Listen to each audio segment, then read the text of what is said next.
आज आम श्रावण मास आसी जाऊँगी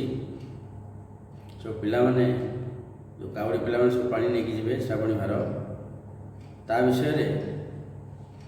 मुझे गीत कर भल मंद आपंकर भल अच्छी मंद अच्छी मुझे कहीपरि कर भाई भाई मैंने ध्यान दे शुणु। श्रावण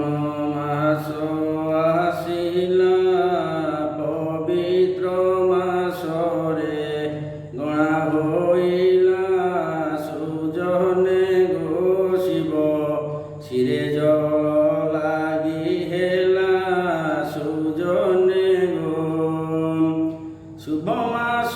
पराभाव ए मासे आमिष न खाइब सुजने गो नख चुटी दाढ़ी न काटिब सुजने गो पिता माता भक्ति कर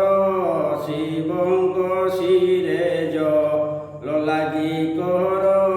सुजने गो तेबे होइब जगते सार सुजने गो 5 7 9 वर्ष 12 वर्ष को मनरे रख सुजने गो तेबे हेब शिवंक आशीष सुजने गो। आषाढ़ सरी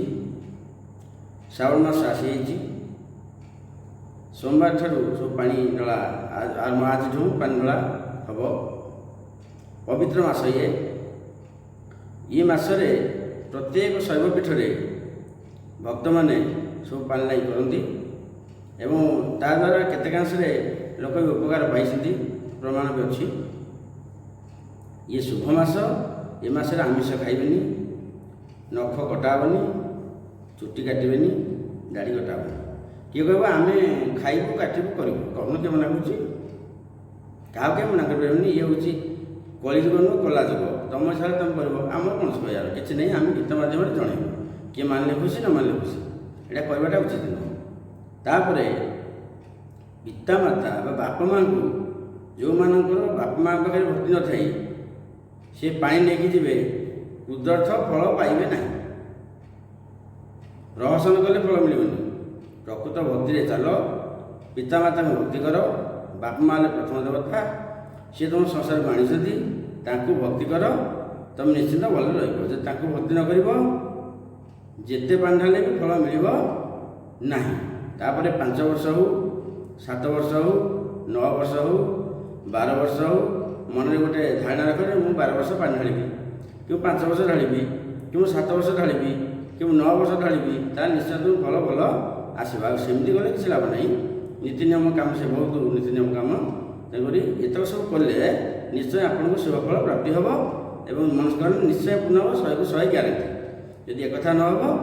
है समय जाऊँ तुम जीव कौन किसी मिलूनी जीव आस खाली पथ श्रम किसी लाभ नहीं फेरिका पड़ती